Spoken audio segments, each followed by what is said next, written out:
The night was quiet, almost too quiet.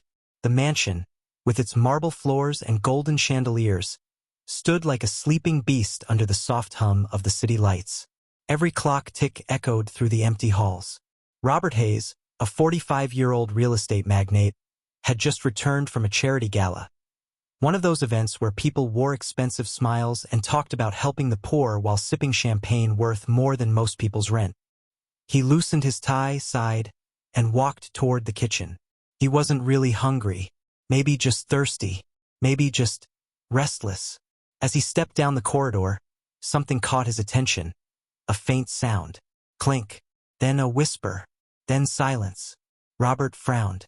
No one was supposed to be in the kitchen at this hour. The staff had left hours ago.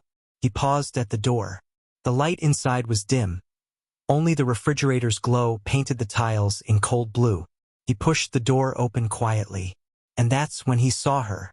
Sophia. His maid. Barely in her 20s, thin, with tired eyes and a loose gray uniform that hung off her like it belonged to someone else.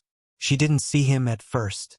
She was crouched behind the counter, eating in small, hurried bites.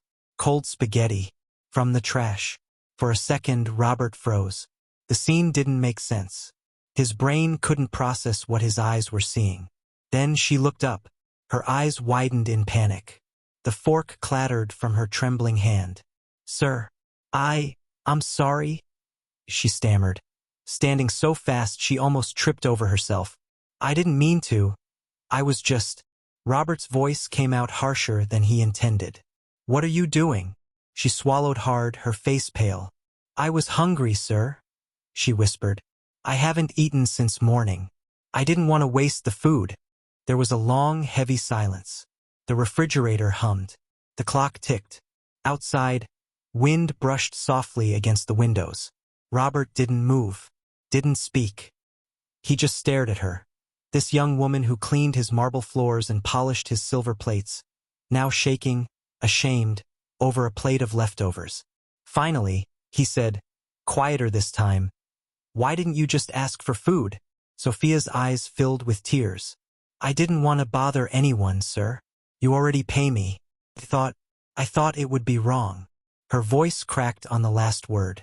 She quickly wiped her eyes, but it was too late. The tears had already fallen. Something twisted inside Robert. Guilt? Pity? Shame? He wasn't sure. He looked around, at the spotless counters, the untouched fruit bowl, the silent machines that cost more than most cars, and then back at the trembling girl in front of him. "Sit," he said softly. She hesitated. "Sir, sit, please." He reached into the fridge and began taking out food, roasted chicken, salad, even a slice of cake. He placed them on the counter. "Eat properly," he said, almost whispering. Sophia didn't move for a few seconds. Her lips trembled again, and she shook her head. "I can't, sir. Eat." His voice broke slightly. "That's not a request." And slowly she sat. Her hands trembled as she lifted the fork. Robert turned away and stared at the floor. He didn't want her to see the look in his eyes, the look of a man suddenly realizing he'd been living in a castle built on silence, where even kindness had become rare.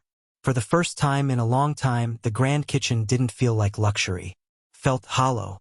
And as Sophia quietly ate the meal, Robert whispered under his breath, "How many times has this happened before?" But he already knew the answer. If you were in Robert's place that night, would you have reacted with anger, guilt, or compassion? What would you have done if you found someone hiding to eat your leftovers? The sun crawled slowly through the tall glass windows, painting the mansion in soft gold. The world outside was waking up, birds singing, the city humming. But inside, everything felt heavy. Robert hadn't slept. He kept replaying last night in his mind. Sophia's trembling hands, her tearful eyes, the way she tried to hide her shame behind polite words. He sat at the dining table, untouched coffee cooling beside him. The smell of roasted beans filled the air, but he didn't taste anything. His thoughts were too loud. At exactly 7 a.m., Sophia entered the dining hall. Her steps were soft, almost silent. Her eyes stayed on the floor. She wore the same faded uniform as always, her hair tied neatly, her face calm, but her movements were slower, almost cautious. "Good morning, sir," she said, her voice small. Robert looked up. "Good morning, Sophia. Sit down." She blinked, confused. "Sir." "I said sit." Sophia hesitated, glancing at the empty chair opposite him. "I'm not supposed to." "I'm not asking what you're supposed to do," he interrupted gently. "I'm asking you to sit." After a pause, she obeyed. The silence between them was thick. The clock ticked somewhere behind them, marking every second that neither of them spoke. Finally, Robert said quietly, "How long have you been working here?" "8 months, sir." "And how long have you been skipping meals?" Sophia froze. Her lips parted, but no sound came out. Robert leaned forward. "Tell me the truth." She swallowed hard. "A few weeks, sir. Sometimes I just drink water and wait until I get home." He frowned. "Why? You have full access to the kitchen." "I made sure of that." Her eyes filled with shame again. "Yes, sir. But the others said it wasn't right for me to eat the house food. That it might upset you." Robert felt his chest tighten. The others, his staff, his rules, his house. And yet somehow this young woman thought she needed permission to eat. He rubbed his temples. "Who told you that?" Sophia hesitated. "Mr. Lewis, the butler. He said we shouldn't touch anything that belongs to you unless ordered." Of course. Lewis. Strict, old-fashioned, loyal to a fault. Robert had hired him years ago. He thought the man was just keeping order. He didn't realize he was building fear. Robert stood, his chair scraping softly against the marble floor. "From now on, you eat 3 meals a day. Here. Properly. No more hiding. Understand?" Sophia's eyes widened. "Sir, I can't." "You can," he said firmly. "And you will." For a moment, she just stared at him, as if waiting for him to take the words back. But he didn't. Her lips trembled. "Thank you, sir. I don't know what to say." Robert sighed. "You don't need to say anything." He turned to leave but stopped halfway. "Sophia," he said quietly, "what do you eat when you go home?" She hesitated. "Usually just rice. Sometimes bread and tea." Her honesty hit him harder than he expected. Robert nodded slowly. "All right, from today that changes." She looked confused. "Sir." He gave a faint smile, the first real one in a long time. "I'll take care of it." As he walked away, Sophia sat still, her hands shaking around the napkin. She didn't know what he meant, and for the first time, she wasn't sure whether to feel scared or hopeful. Outside, Robert stopped near the window, staring at the morning light spilling over the garden. He had built empires, owned skyscrapers, changed skylines. Yet somehow, in his own house, someone had gone hungry, and that realization hurt more than he could explain. He whispered to himself, "Maybe I haven't been the man I thought I was." But what he didn't know was that this was only the beginning, because that night, something would happen that would break his heart even more.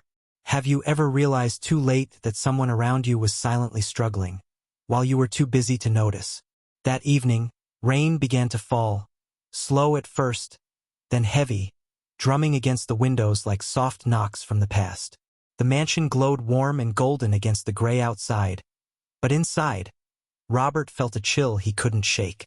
He sat in his study, pretending to read, though the words blurred on the page. His mind was somewhere else, on Sophia, on her hollow eyes, on the way her fingers shook when she held a fork. Around 8 p.m., a faint noise reached his ears, footsteps. Soft, hurried, familiar. Robert stood and followed. He moved through the long hallway, where every step echoed against marble and memory. The sound led him to the back door, near the laundry area. Through the glass, he saw Sophia, standing outside in the rain, holding something wrapped in cloth. She was shivering. He opened the door. "Sophia!" She gasped and turned, the rain splashing around her feet. Her hair clung to her cheeks, her eyes wide. "Sir, I'm sorry, I was just... What are you doing out here?" Robert stepped closer, raising his voice to be heard over the rain. Sophia hugged the bundle closer to her chest. It's nothing, sir. I'll come back inside. But Robert wasn't convinced. He took another step. Show me what's in your hands. Her lips trembled. Please, sir. It's not what you think. He didn't move. Sophia. His voice softened. I'm not angry. Just show me.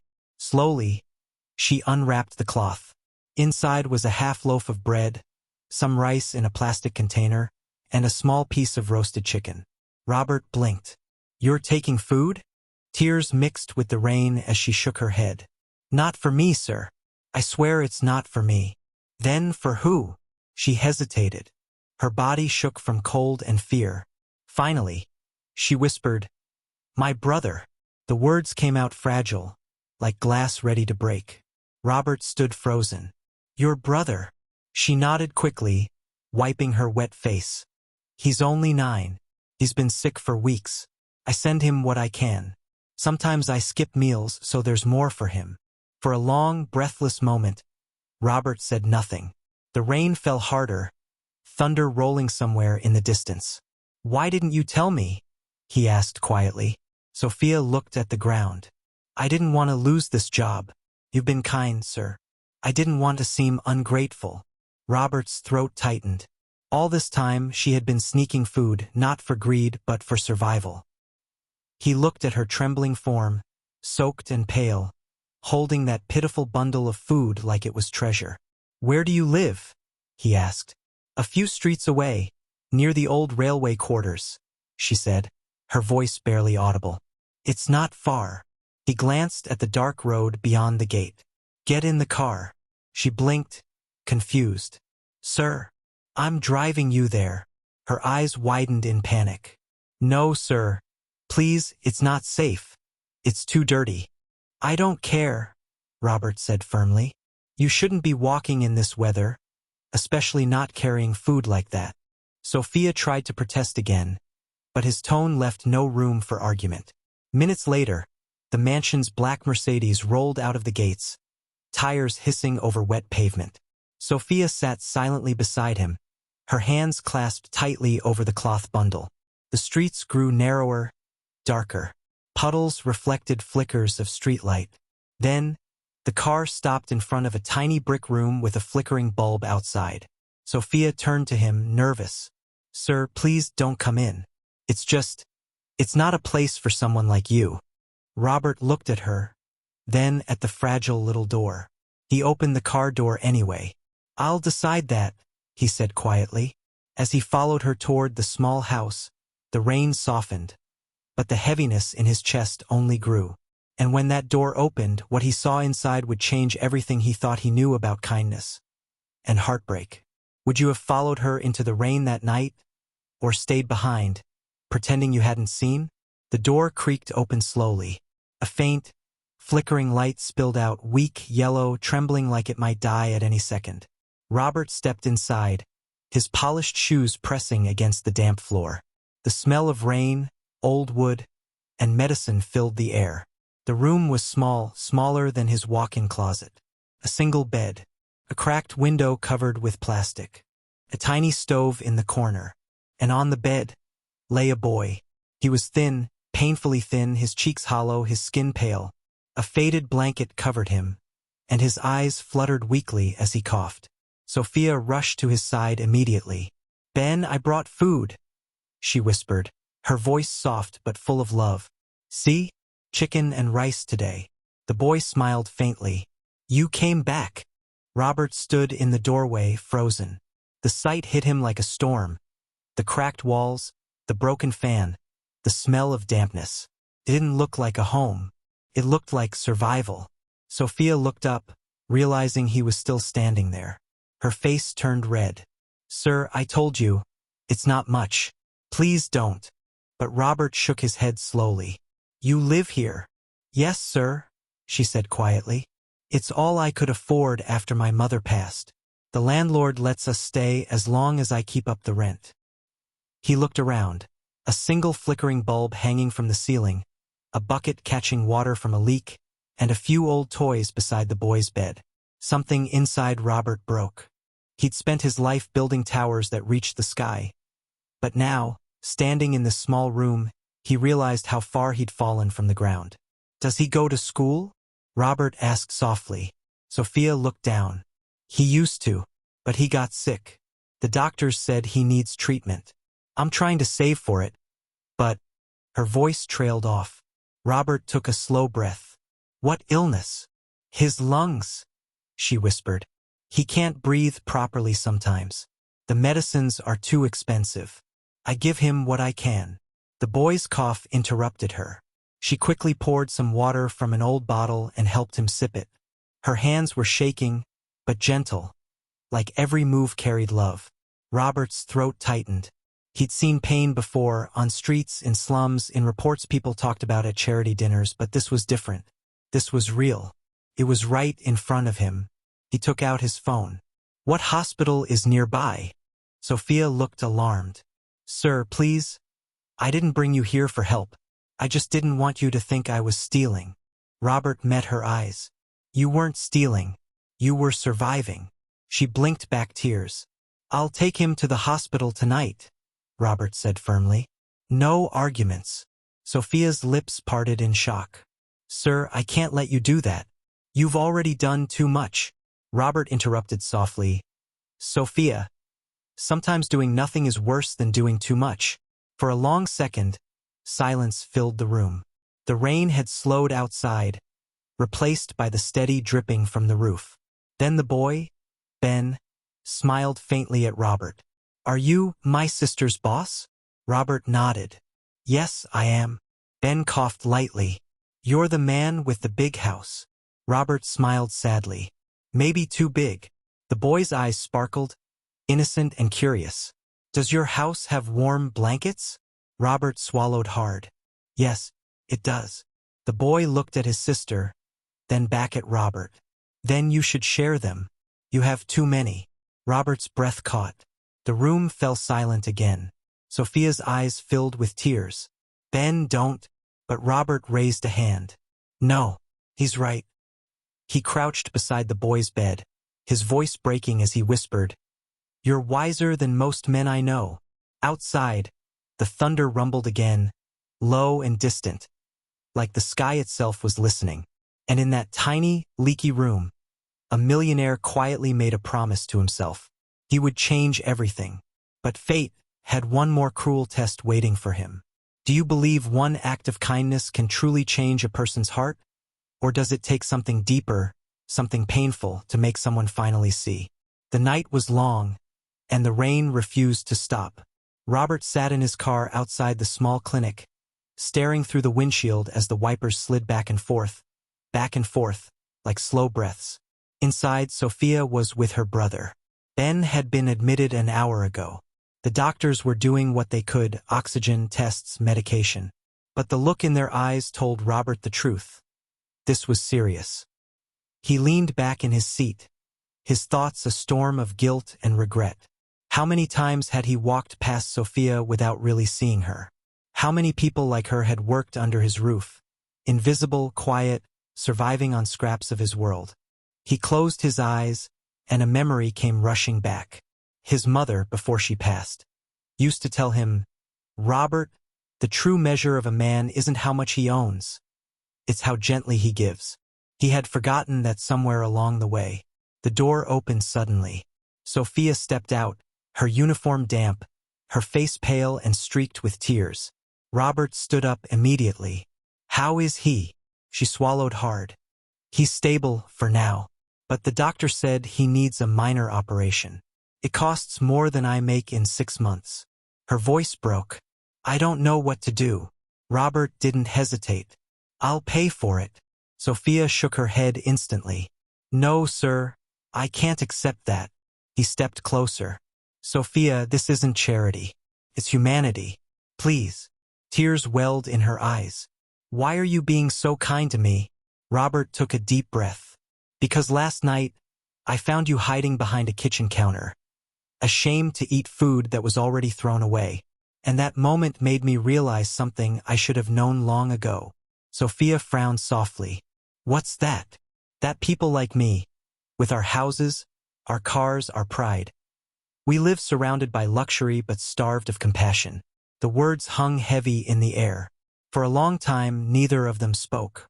The rain outside softened, like even the world was listening in silence. Finally, Sophia whispered, "You don't owe us anything, sir." Robert smiled faintly. "Maybe not, but maybe I owe the world something. Maybe it starts with you." She wiped her tears, still unsure if she should believe him. The next morning, Ben's surgery was scheduled. Robert stayed through the night, pacing the corridor, speaking to doctors, arranging payments. He didn't leave once. Hours later, when the nurse came out smiling, saying the operation had gone well, Sophia broke down crying. Not out of sadness, but relief. Robert placed a hand on her shoulder. "He's going to be okay," he said softly. She nodded, still trembling. "I don't know how to thank you." "You already did," Robert said. "You reminded me what being human means." A week later, Robert returned to the mansion. But the house didn't feel the same. The silence he once liked now felt heavy. The chandeliers didn't seem so bright. He called all his staff into the main hall. "From today," he said firmly, "no one in this house goes hungry. You eat the same meals I do. You rest when I rest. And if anyone has a problem, you come to me directly." The staff exchanged shocked glances. But beneath the surprise, there was warmth, respect. And in the corner, Sophia stood quietly, tears glistening again. But this time, they were tears of gratitude. Robert caught her eye and gave a small nod. It wasn't grand speeches or big donations that changed him. It was one moment, one girl, one plate of cold leftovers. That evening, he visited Ben again. The boy was sitting up, smiling shyly. "Hey, boss man," Ben said, his voice weak but playful. "I heard you have warm blankets." Robert laughed softly. "I brought one for you." He handed him a thick, soft blanket, the color of morning sunlight. Ben wrapped it around himself and smiled. "Now you're sharing." Robert's eyes softened. "Yes," he whispered. "Now I'm sharing." Outside, the world moved on. Cars rushing, rain drying, life continuing. But inside that small hospital room, something profound had changed. A man who once measured wealth in dollars now measured it in kindness. And as he stood by the door watching Sophia and her brother laugh together, Robert realized, sometimes the richest people are the ones who have the least, and the poorest are those who have forgotten how to care. He smiled faintly, looking at them one last time. Then he whispered to himself, "Maybe I finally understand what my mother meant." The end. If kindness could rewrite someone's story, would you use it more often? What would the world look like if everyone chose compassion over pride? Just once.